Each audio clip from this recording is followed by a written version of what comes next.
Hey guys, and welcome back to Pro Speed Baseball. Today I'm going to show you how you can perfect almost any technique in the baseball swing with 3 simple moves. Let's go ahead and get started.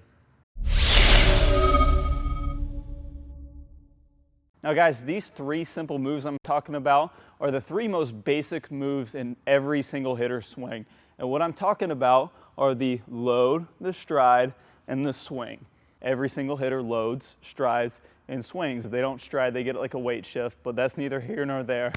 What we need to do in this drill, or what this drill is made to do, is to break down the swing into those 3 simple components to where you can work on anything you want to work on technique-wise in the swing. Now, granted, if you do break these down into 3 simple steps, you're not going to be able to work on things like rhythm and timing, but realistically, most hitters that I've seen, that's the last thing they need to work on. They need to get their technique right first, and once they get a good swing going, then that's when you want to start ingraining timing and fluidity and all that awesome stuff. You know, like I could be the most timed up fluid guy in the world, but if I'm swinging like this, you know, probably not going to get very good results. So, sorry, I know a little goofy, but that's just to prove a point. We need to get our, like I said in the technique versus feeling video, we need to get our technique right first, and then develop our feeling and really start ingraining those good mechanics.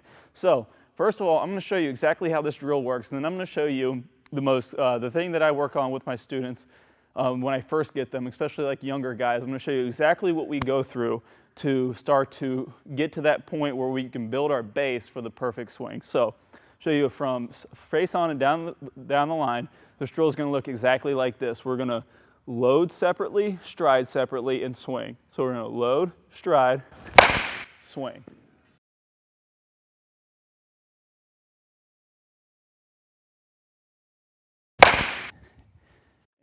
Okay, got my ball back.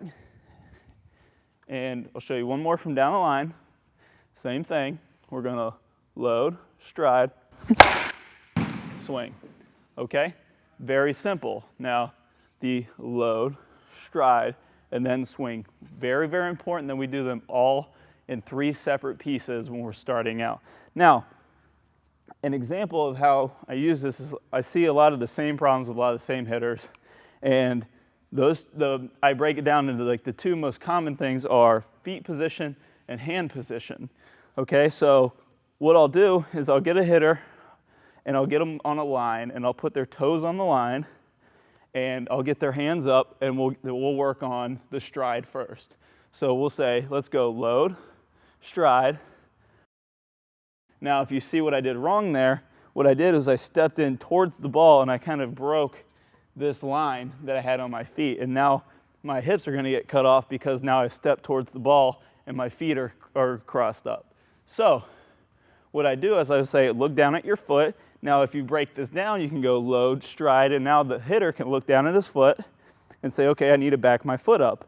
Let's try it again. We go load, stride, still a little bit over the line. We back it up, and we start over, and then we go load, stride, and they say, okay, the foot's good. Now we swing.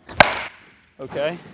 So now, once we get the stride foot going correctly, and we load, stride, swing, now we work on the hands. Now, the biggest thing I see with the hands is we'll load, stride, and now the hands will be all the way back behind the body, and we'll get one of these very inconsistent hand swings. So what we do from there is we talk about, you know, you've seen a lot in my videos about the wall in front of on our toe line, and we want to keep our hands in front of that wall. So what we do is we work on keeping our hands in front of that wall when we load by just simply taking our hands back, striding, and then throwing our hands from that position. So it looks exactly like this. When we do it right, we say load, stride. My hands are in front of that wall, and they go from right there straight to the ball. So we go load, stride, swing. Okay? Now, once we get those 2 big key things where our feet stay lined up really nicely and our hands start to get thrown from this in front of the toe line position, now we've built a really, really good base to work on other things in the swing, which we can all work on from this load stride drill. So from here, now that you're in a good position with your hands and your feet, now you can work on things like getting into good bat lag, or, you know, keeping your upper body back to where you're not spinning out. So we can go load, stride, and then really work on keeping our chest pointing over that way. You know, just a couple examples, but the possibilities for technique with this drill are endless of what you can work on. So to break this whole thing down and to summarize this in its most simple form, get into your hitting stance, separate your load, separate your stride and your swing, and from there, work on what you need to work on. So you load, stride, and then you work on your technique. Now guys, just one real quick checkpoint. I actually forgot to say this in the video, but I'm gonna edit this into the instruction. Make sure when you're doing this load stride drill that you're not double loading or double striding, that you're getting one load, one stride, and one swing.